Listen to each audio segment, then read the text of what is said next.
which I enjoy, so I'm a hypocrite, so I'm sorry for that. I'm sorry. Thank you very much. Before I dive in, I just want to give you a couple disclaimers. I just want to apologize for my carbon footprint, income and inequality, my white privilege, and just being a man in general. I've never groped anyone, but other men have, so shame on me. I'm sorry. Apparently, my demographic is responsible for every problem in the world today, so let me just take a moment to apologize for everything. I'm sorry for, thank you, the high cost of health care, for global warming, that AK-47s are legal, but in California, plastic straws are not. I'm sorry that you were all told you could be whatever you wanted to be when you grew up. How's that working out for you? The world is not filled with cowboys and ballerinas, and it is my fault. I'm sorry. Ladies, I just want to apologize for so much. The pain of childbirth, the fact that society pressures you into shaving and waxing everything, which I enjoy, so I'm a hypocrite, so I'm sorry for that. I'm sorry. White men, I just want to say, time's up. You had a good run, but your dynasty has been supplanted by diversity, so sorry for that. And whatever's bothered you in the past or in the future, I will take blame for it. It is my fault, so we can all move on. Are we good? All right. There we go. This is my job. My sixth grade teacher told me I could never make a living as a smart aleck. So every year, I go back home, I call her up, I tell her how much I make, I laugh, I hang up. That's what I do. Bam! She's in a nursing home. She has no idea who I am. But it just feels good to do it. I used to do a lot of impressions in my act, but recently a good friend told me that everyone I do is dead. So to update my act, I'm going to do the voices of yesterday, singing the songs of today, which means the young people will not know the voices and the old people will not know the songs. This routine is for no one. Literally no one will get this routine. This is for nobody. I love James Mason, old character actor, North by Northwest, Lolita. James Mason sings Bruno Mars. For no one. Uptown funk you up. Uptown funk you up. Don't believe me, just watch. What? See, nobody. There you go. All right. A few of you are in between there. All right. Bert Lahr does Adele. We could have had it all. Rolling in the deep, but you played it.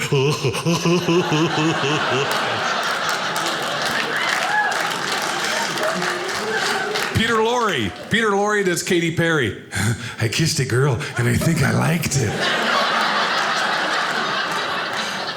Boris Karloff is my favorite song of the last decade. I'm all about that bass, no treble. I'm all about that bass. I'm bringing sexy back. And finally, Jimmy Stewart does Pharrell. Well, clap along if you feel like you're a room without a roof because you're happy. A routine for no one, ladies and gentlemen. There we go.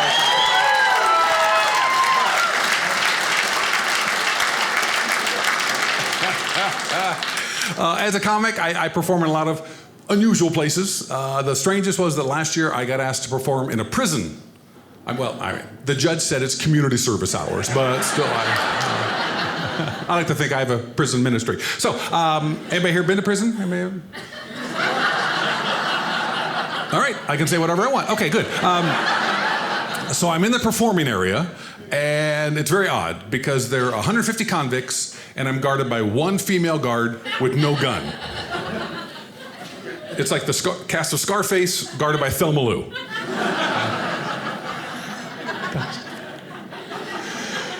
What was odd and really strange and freaked me out a little bit was when I was done, the prisoners didn't leave. I was like, evidently they had no other pressing engagements. So I am surrounded by a sea of neck tattoos in the most frightening meet and greet ever. And this one man came up and said, I've been here 18 years, and that is the best time I have had in those 18 years. And that was the warden. So that's what touched me. That's a lie. I mean, it was an inmate, but I just feel bad saying it's an inmate. But see, I'm a comedian, and I take the truth and I twist it for your amusement. You understand that. Why can't my wife? That's my point there. People always ask where comedians get their material, and I have to be honest, things happen to us that don't happen to doctors and lawyers. I'll give you an example. I was at a convention, and I was sleeping, I was rooming with another comedian. He's a road warrior, and he's trained himself. He can't sleep unless the TV is on and the lights are on. And he also has a sleep apnea machine, which is great if you like sleeping next to Darth Vader. He's like, all right, I've got earplugs, that helps, but I like to sleep in the dark. It's a quirk. So I put a pillow over my head, but I like to breathe. Another quirk. I didn't bring a sleep mask. I don't know what to do, so I'm lying there thinking, all right, what am I gonna? I do have clean underwear. Okay, you're ahead of me. Okay, so I get up and I put a pair on like a mask, and it's great. It's got 2 openings for my ears and a convenient opening for my nose. It's perfect. I was gonna give you a while to catch on, but a lot of you are already there. All right, you're there. Okay, so I'm lying back in bed, and I feel like a superhero right now. I really do. I feel like I'm Tidy Whitey Man. That's who I am. And I'm waiting for my sidekick, Boxer Boy, and we'll go fight our nemesis, Granny Panty. So it's great. It works. I'm just about to fall asleep, and I think to myself, what if I die like this? It's like, how would they explain this to my wife? I was like, Mrs. Lee, we found your husband in the hotel room with another man with underwear on his head. So I get up and I write a note, and I put it in the pillow next to me. It says, if found dead, please remove underwear.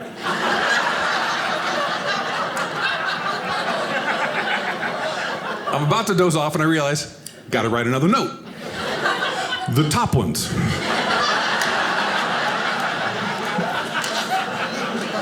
You cannot be too careful. So I fall asleep. It's great. I wake up the next morning to the sound of laughter, and the other comedian is laughing, and they ask if I'm a dyslexic dresser.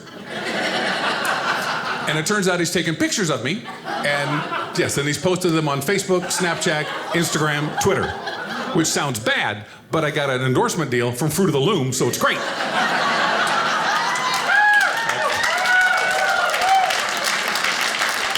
That's right. At this age, I'm an underwear model. Thank you very much. I was like...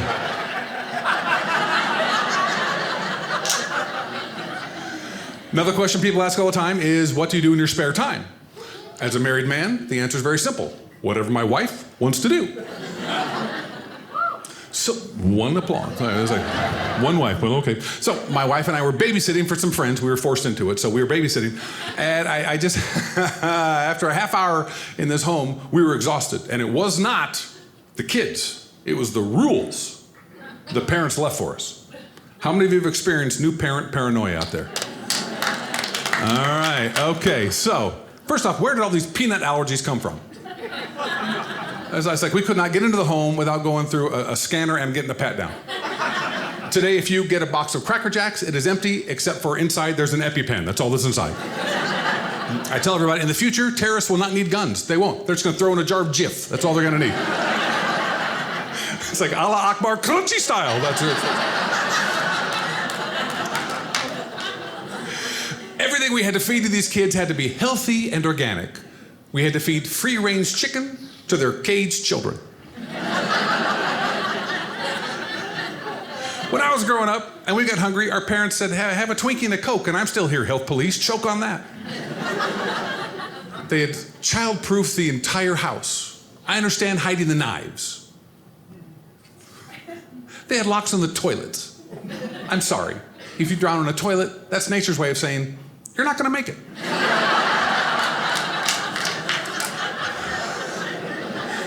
So I'm trying to MacGyver a toilet next to a wiggly 3-year-old going, gotta go potty, gotta go potty, gotta go potty, gotta go potty. It's like, aim for the window, kid, because this ain't happening here, I'm sorry. They had an entire wing of their house devoted to toys. They had a color-coded dresser for their 6 million Legos. Growing up, I had 2 Lincoln Logs. You understand that? 2. It's like, it's a cross, train track, prison bars. That's what I had. That was my childhood. We had to give them a bath. It's like, how much of a sweat could they possibly worked up playing with Legos and eating organic food all day long? Now, how do you remember this? When I grew up, we had a bath once a week. Saturday night, never got in the tub. Never. Our parents were downstairs watching Bonanza. They never checked on us. So we just, you just splashed one hand in the water. By the end of the summer, we had swarthy tans and one white glove. That's what it looked like. That was it. So. We committed the cardinal sin of letting these kids play outside, and they ratted us out. It's like, oh, Father, they let our toes touch grass. And we did not burst into flame. Hast thou lied to us? I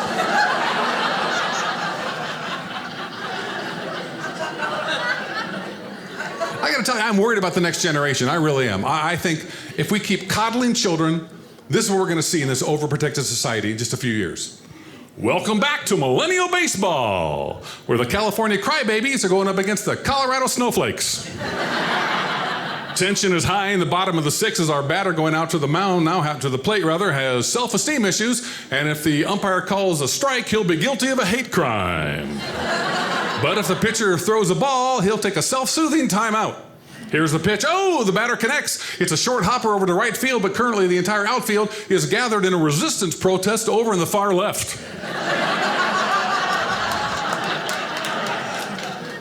So the first baseman runs back, scoops up the ball, takes a photo and a selfie, and posts it on Instagram. He throws a heater over to second base, but the second baseman trips over the leash of their emotional support animal.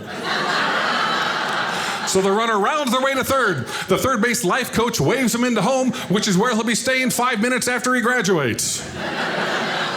The second baseman gets the ball, wipes off the slobber, throws it home, the runner slides, and the umpire calls him out.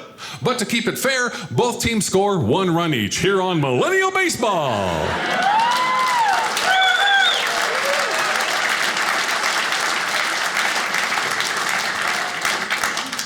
It's just different. I don't know if it's worse, it's just different. When I was growing up, you have to understand, the difference in our generations is that my parents didn't care if we got hurt. Their whole goal was to toughen us up and to hurt us. We did not have soothing aloe. I know you have all your limbs. I see no visible scars. You had Bactine. We had methylate. Anybody out there remember methylate? Okay, a few. All right, thank you. Red sulfuric acid in a bottle. Burned through the cut to the other side of your arm. No, it was so bad. You would not complain. You never complain. What's methylate? It's like Nazis would not use methylate. It was too cruel for the Nazis. You can come home with your arm hanging by a thread. How you doing? Oh, I'm fine. Don't you worry about me. No, I am good. Put the methylate away. It's okay. Everything we did was dangerous. You have to understand, our swing sets, we did not have safety belts. The goal was to get as high as you could get and then launch yourself into the stratosphere. We did not have slides made out of plastic. They were made out of sheet metal. They got so hot in the summer, you would burn your fingerprints off. It's like, I could disappear tomorrow, no one would find me. I have no fingerprints. Our jungle gyms did not have padding underneath. We had rocks. Rocks the janitor sharpened at night because he hated us. We drove our go-karts directly into traffic, assuming people would swerve. We ran in through abandoned creeks, through abandoned houses. We jumped out of trees with sheets, hoping they were parachutes. We had BB guns where half the time was spent pumping them up, hoping to take somebody's eye out. We blew up Barbies with them 80s. We didn't have any kind of sunscreen. We got burned to a crisp and had peeling parties. You understand? When we were hungry, we ate paint chips, we ran with scissors, we inhaled a tube of airplane glue every single week. Our Halloween costumes are made out of asbestos, ladies and gentlemen. But for safety, our mothers made us wait an hour after we ate before we swam.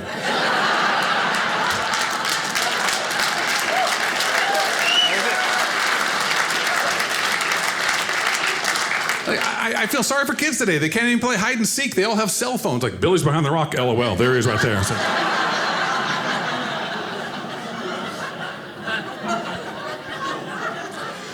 In other news, my wife just threw me a surprise party. I mean, it was an intervention, but I like the surprise part, so I'm focusing on that. My family's concerned about my health, and so I agreed to go to the doctor, which no man wants to do, but I said, just give me a quick checkup. But he scared me, and everything can go wrong with a man my age, so I said, do everything. So I had a pap smear and a mammogram. I had it all done. I had everything. I said, well, make sure it's good. He wants me to exercise more, so I'm an old swimmer, so we joined a gym, and every time we go, there's a geriatric aqua aerobics class. They got in the water. I don't think they have the strength to get out. It's like a giant pod of dancing prunes. That's what it's like. It's like trying to swim through the hippo dance of Fantasia. That's really what it's like. This is where you pray for your goggles to fog up because you don't want to see what's under the water. It's like, oh.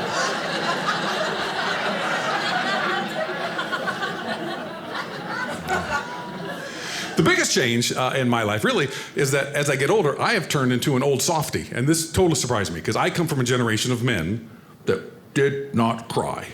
I mean, saluting the flag and Old Yeller died, those were acceptable. But the rest of it, be stoic. And now I never know what's going to hit me. I don't. It's just a wave of emotion out of nowhere. My wife and I went out to dinner, and the hostess who sat us was a special needs young lady. And her spine was crooked, and her mouth was bent, and she had a hard time picking up the menus. And I was just so touched by this. I couldn't stop staring the whole night. So I called the manager over to thank them for giving this young woman a leg up and to give her the dignity of a job. Couldn't get through it. Couldn't. It just hit me. That's like, I want to thank you for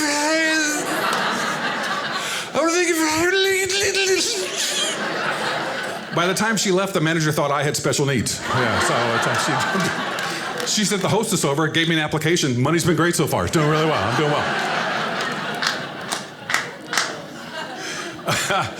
I am married, and I've been married long enough now that, just advice, we've gotten to the point where we no longer forgive and forget. It may sound horrible, but we just go straight to forget. That's what we do. It's like, I'm mad at you. I wish I could remember why. Our table time conversations begin to resemble what I call congressional hearings. It's like, I have no recollection of the altercation under discussion. I can neither confirm nor deny my participation in those events. Please pass the peas. I guarantee you, every couple here, you have a signal. Every couple has a signal for one partner to let the other partner know they're being an idiot. Kick under the table, elbow in the gut, squeeze on the thigh.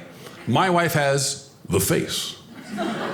I never know what I'm doing wrong, but when I see the face, I know I've done something. And I say, it's just, I think we're out with friends. I think I'm the life of the party, having a great time. Oh.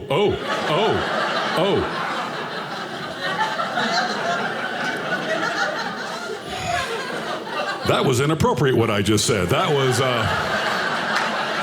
I should be ashamed of myself. I'm sorry. I'm going to go home and give myself a good talking to right now. It's like what I'm going to. And it's so simple. It's just like there's stage one, and you people, you've seen this. You know this. Stage one is the head cocks, the eyebrows go up, the lips purse, and you hear, That's it. That's all she needs. I've never gotten to stage two. I don't even know what it is. It's just like that. Whoa. It's like, I think more divorces happen because men do not see the face. It's like, hey, that waitress is really, not cute at all. No, I want this food to go right now. We've been married so long that we no longer have faults, which is a wonderful thing. We don't have faults. We have quirks. That's all. Quirks. A fault is a wide divide, something you fall into. A quirk is lovable, endearing, rarely worthy of murder. One of my wife's quirks is that she tends to wake up in the middle of the night, her brain starts going, and naturally, that would be the perfect time to ask me a question.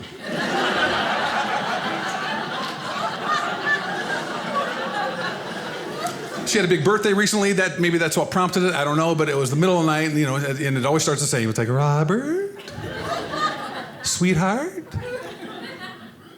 do you want to fool around? What? Okay, I'm up. What? So, and then she bait and switch. It's like, I was wondering, how will you remember me when I'm gone? Well, gone mentally or gone physically? Which one are we talking about here? If I go first. All right. If you go first, to remember you, I will set the alarm for 3 a.m. and wake myself up and ask questions that no one can answer. I will do that. And then I was on a roll. It's like, if you go first, I will, no matter if it's hot or cold, I will keep all the windows open for fresh air. I will buy a new purse on average every 3 days. I will... When I watch TV, I'll wrap myself in an Afghan, rub my own feet, and fall asleep, so I'll never see the ending of a single show. I will never leave on time, because the minute I'm ready to go out the door, I'll realize I'm wearing the wrong bra. And so I looked over and I saw the face. It's like, oh, that was wrong. I must have been sleep talking. I'm sorry. No. All right. You want to know how will I remember you? Okay.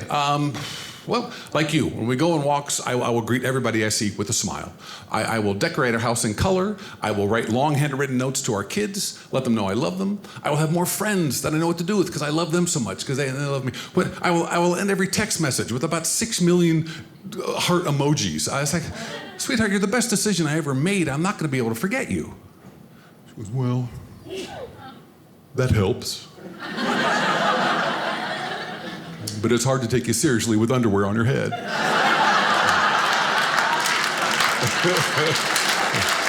Really? This looks like a job for tidy whitey man. Okay.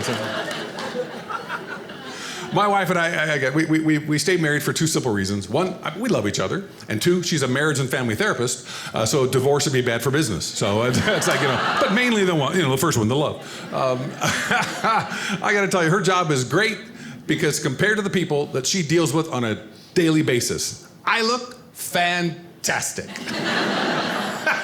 That's right. I didn't take out the trash, but I don't smoke crack.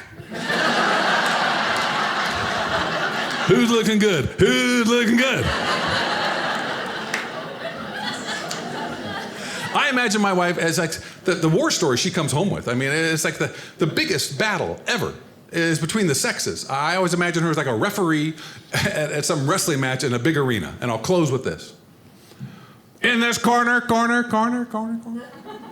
Weighing in at 200 pounds. With a record of 7,000 straight losses, is the man. In this corner. Weighing in at an undisclosed weight. Wait. That is not her fault due to a low metabolism and 3 pregnancies. With a record of 10,000 straight wins, 3,000 of which the man is not even aware of, is the woman. The woman will not tell the man while they're in the ring tonight. If he does not know, that is his problem. Here are the rules. The man, being the physically stronger of the 2, is not allowed to use his strength against the woman. He can only use it to support her. The woman, being the more verbally agile of the 2, is allowed to rip the man to shreds. Which is fine, because the man will not understand for up to 3 days, which time will demand a rematch and lose again. If the man upsets the woman in any way, he must apologize. If the woman upsets the man in any way, the man must apologize. These are the rules. Remember that you love each other, and as the good book says, do not go to sleep on your anger, which means the man cannot sleep until he dies. And fight. That's it for me. I'm Robert G. Lee. Thank you very much. Local man robs Wendy's with alligator. We're the alligator boys now. And the lady, if he's sitting with the bank, should be going,